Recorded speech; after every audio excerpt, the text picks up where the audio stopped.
პარლამენტის თავმჯდომარე სოციალურ ქსელში ორმაგ სტანდარტებზე წერს. შალო პაპუაშვილი პოსტს ურთავს ვიდეოს, რომელიც ბერლინსა და თბილისში განვითარებულ მოვლენებს ასახავს. საკითხზე შეფასებები გაკეთდა მართველ გუნდში.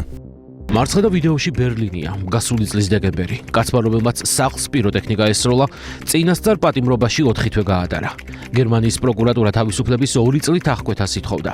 გუშინ მას გერმანულმა სასამართლომ 6 თვე მიუსაჯაპირობით, ვინაიდან განზრახვა ვერ დაადგინა. პროკურატურა სასჯელს არ ეთანხმება და განაჩენი გაასაჩივრა. მარჯვენა ვიდეოში თბილისია. ასევე გასული წლის დეკემბერი. რამხელა უთითრობაა, ვისაც ბერლინში როგორც მოძალადე სასამართლებ, იმას თბილისში მშვიდობიანი უწოდო. ის რაც დაშვებულია ყველგან, ის რაც დაშვებულია დემოკრატიულ სამყაროში, სამწუხაროდ უკვე წლებია საქართველოში საღდება როგორც დემოკრატიის უკუსვა და ამას მიეცა გარკვეულწილად კამპანიური ხასიათი საქართველოსთან მიმართებაში. ყველაფერი იქნება ეს პოლიტიკა, ქვეყნის შიდა პოლიტიკა, იქნება ის ქვეყნის უსაფრთხოებასთან დაკავშირებული საკითხები, იქნება ის ქვეყნის სტაბილურობასთან დაკავშირებული საკითხები თუ მართლწესრიგთან დაკავშირებული საკითხები. საქართველოს შემთხვევაში ზოგიერთებისთვის ეს სხვანაირად ჩანს, ვიდრე ეს თქვა ბერლინიდან, პარიზიდან ან სხვა დედაქალაქიდან ევროპის მასშტაბით.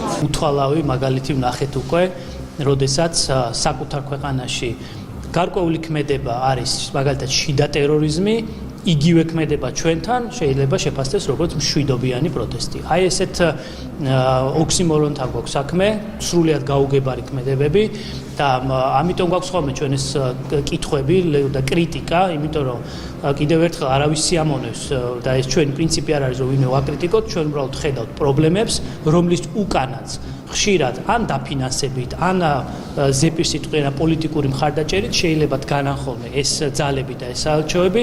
ამიტომ ამ კითხვებს სჭირდება მეგობრებო პასუხი. მე ვისურვებდი, რომ ამ ძალებმა გაასწორონ თავიანთი პრიორიტეტები და ეს მოგცემს იმის შესაძლებლობასაც, რომ ჩვენი ურთიერთობები გადავტვირთოთ და ურთიერთპატივისცემის ნიადაგზე გავაძლიეროთ, გავამყაროთ ჩვენი კავშირები. როდესაც ისინი ჩვენსკენ იშვერენ თითს და ჩვენთან ადამიანის უფლებების დარღვევაზე საუბრობენ, ორმოგი სტანდარტის მიღმა ალბათ არის რაღაცა პოლიტიკური დაინტერესებაც. იმისთვის, რომ ადამიანებს არ აქვთ თავისუფალი სიტყვის შესაძლებლობა, თურმე ჩვეული არის დაპატიმრება და იმისთვის, რომ პოლიცია რეაგირებას აკეთებს სახელმწიფო გადატრიალებაზე და საბოტაჟის თუ მთლიანად სოციალური ცხოვრების ბლოკირების მცდელობაზე, თურმე ეს ყველაფერი ყოფილა ადამიანის უფლებების დარღვევა, რა თქმა უნდა, სრულებით არის აღრეული ყველანაირი სტანდარტები და მორალური კომპასი.